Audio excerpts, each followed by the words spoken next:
De informação importante, de informação checada, para falar de um outro assunto, informação de ódio, que não é checada e que não é informação, é simplesmente ódio, ódio na internet, ódio nas redes sociais. Eu vou conversar sobre esse assunto com o psicólogo Yuri Buzin. Ele é doutor em neurociência cognitiva. Oi, Yuri, muito bom dia, muito obrigada por ter aceitado o nosso convite. Muito bom dia, obrigado a vocês pelo convite. Fico muito feliz em falar sobre esse assunto, que é um assunto super sério e tem causado muita emoções negativas, sentimentos horríveis para as pessoas. E elas acabam entrando nesse barquinho sem até mesmo entender o que está acontecendo. E o que está acontecendo? Por que essas pessoas criam essa onda de agressividade, de violência, de maldade, de ódio mesmo nas redes sociais? Sim, infelizmente, acho que isso a gente tem que voltar um pouquinho no passado para entender onde a gente está hoje. Sempre existiu o ódio, sempre existiu a exclusão, sempre existiu raiva na nossa sociedade. A grande diferença é que a gente via isso em pequenos grupos. É só o pessoal um pouco mais velho lembrar da escola, que sempre passou por isso, onde ainda não tinha redes sociais, não tinha smartphone, internet conectado o tempo todo. Quando veio a internet e veio esse movimento muito forte das redes sociais, que hoje é uma extensão muito grande do nosso eu, as pessoas acabaram transferindo aquilo ali para dentro das redes sociais. E tem uma questão das redes sociais que é muito diferente da realidade, que as pessoas encaram as redes sociais como um perfil onde elas não têm nenhum tipo de consequência. Ela não tem que encarar ali uma outra pessoa. Então ela simplesmente pode falar, e é como se fosse uma terra sem lei ali naquele momento, então elas conseguem falar livremente e simplesmente desligar quando elas não querem mais falar sobre aquele assunto e não ter que lidar com nenhuma consequência. Mas, as pessoas quando fazem esse tipo de ação, elas têm um sentimento muito grande de empoderamento, como se elas estivessem fazendo a lei com a própria mão. Ela está descarregando, projetando ali todas as emoções dela ali e sentindo-se bem por fazer isso, como se elas estivessem muitas vezes fazendo algum tipo de justiça. Só que elas esquecem de várias coisas, que é a justiça que a gente tem, ela tem realmente juiz, ela tem policiais, ela tem toda uma infraestrutura com a que a gente, por evolução social que a gente teve ao longo de todos esses anos de sociedade, fez para evitar exatamente esse tipo de coisa, que é fazer justiça com as próprias mãos. E aí a gente acaba misturando tudo e às vezes voltando até a uma era muito mais antiga, como se a gente fosse resolver o problema unicamente pelo cancelamento, que hoje é a grande moda, né? Que você falou alguma coisa no celular, você fez alguma coisa, vem ali um cancelamento gigantesco, não só para pessoas, obviamente, famosas, né? Que são muito mais expostas nesse momento, mas também até mesmo em pequenos grupos ali, que se você falou alguma coisa, se você é de um partido A, partido B, se você comentou sei lá o quê, já vem uma galera te cancelar porque você é errado, além do que as pessoas acham que sabem tudo e que sempre estão nesse momento de só ensinar e nunca debater, construir as coisas. E a internet, infelizmente, está colocando muitas pessoas nesse momento, falando com bastante clareza, né? Com esse sentimento que elas têm o poder sobre alguém. E o poder, ele é gostoso. Você tem uma frase que eu gosto muito, você diz assim, a internet, você falou um pouco isso agora, mas essa frase é muito boa e resume bem o que a gente está dizendo. A internet trouxe empoderamento sem responsabilidade e sem consequência, né? Porque, no fundo, é a covardia, né? Abre espaço para covarde. Vai lá, fala o que quer, desliga, vai embora e não está nem aí, né? Destila o ódio ali, vai embora e não está nem aí. É um empoderamento sem consequência e sem responsabilidade, né? Exato, exato. As pessoas elas têm essa sensação da internet que elas podem literalmente, por exemplo, alguém falou algo que eu não concordo, alguém fez algo que eu não concordo, que é errado muitas vezes.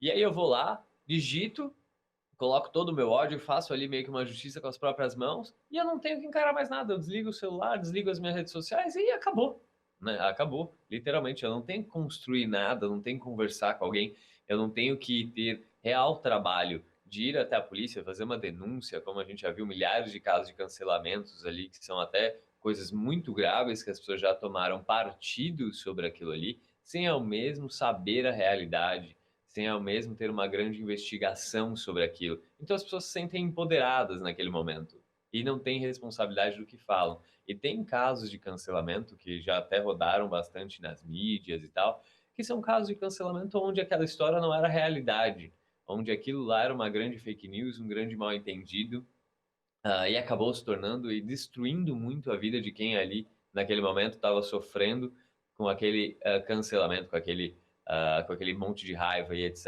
onde a pessoa tem também um trauma, muitas vezes, ela tem ali algumas questões emocionais negativas por todo aquele movimento que ela viveu. Então é importante as pessoas pararem um pouquinho e tentarem pensar, e se fosse eu, o que eu gostaria que as pessoas fizessem? Isso é um movimento muito claro, sabe? Se eu tivesse feito algo errado ou se eu não soubesse direito de alguma coisa, eu minimamente gostaria de ter o benefício da dúvida.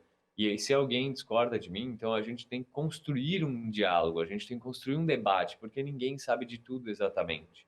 Então, a construção e o diálogo é uma parte fundamental para a sociedade conseguir construir algo melhor. E com essas polarizações, com essa ideia de ter esse empoderamento na palma da minha mão, e achar que eu sou detentor de toda a justiça, isso pode causar um mal muito grande, porque é sempre subjetivo, porque grande parte das pessoas que fazem isso não entendem nada realmente de justiça, não entendem nada de leis.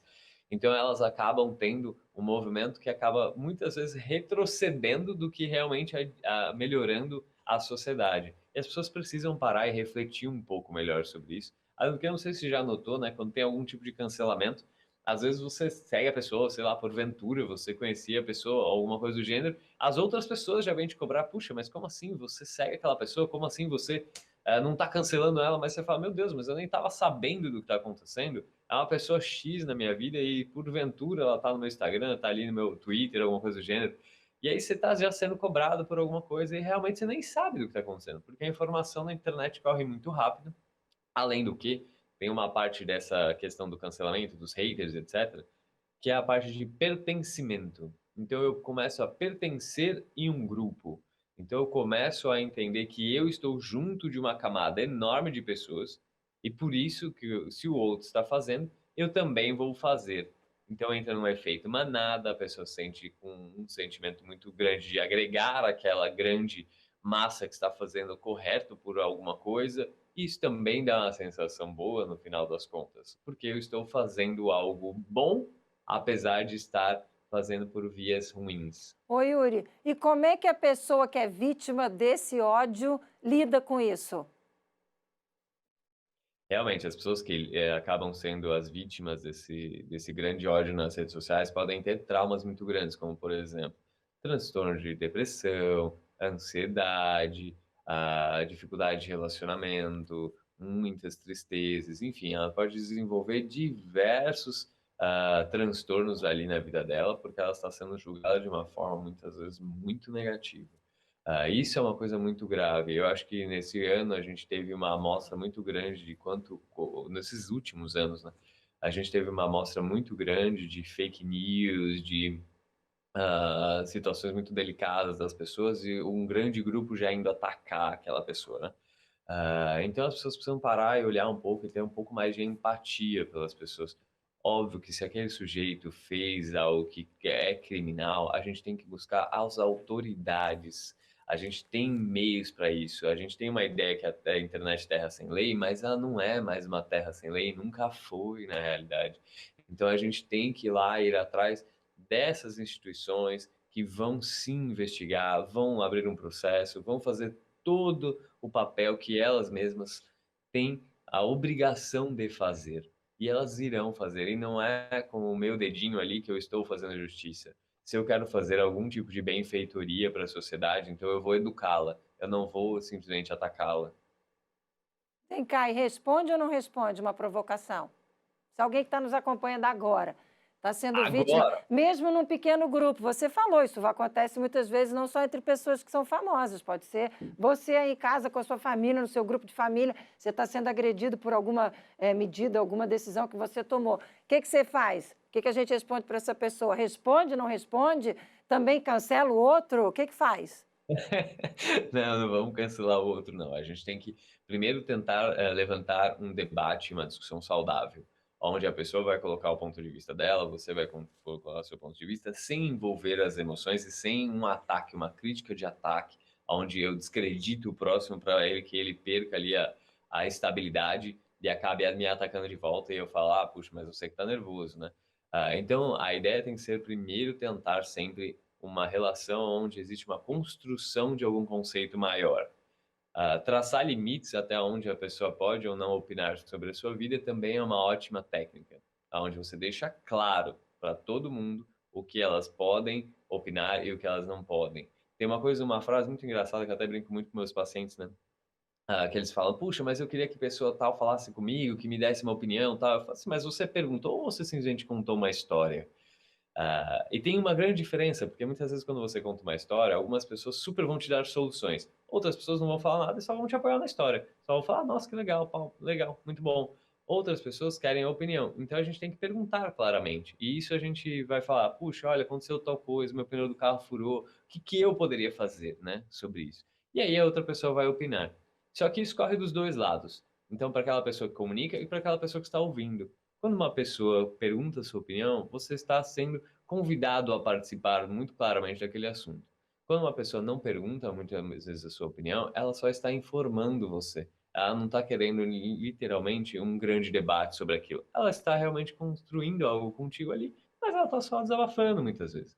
E, claro, em alguns tipos de situações, o ideal é realmente você não responder às provocações. É isso, no máximo comentar. Puxa, mas por que você está me provocando? Ou puxa, por que você está me descreditando tudo? Se você quer construir algo comigo, se você quer que eu entenda o teu ponto de vista, então vamos debater. Não vamos literalmente um criticar o outro. E eventualmente realmente não responder, porque quanto mais você responde, mais você reforça esse tipo de atitude. Muito bom, Yuri, adorei as dicas. Obrigada por estar com a gente hoje no nosso SC no Ar. Um ótimo dia para você e até uma próxima oportunidade. Obrigado, um ótimo dia para todos vocês. Valeu, Yuri, obrigada.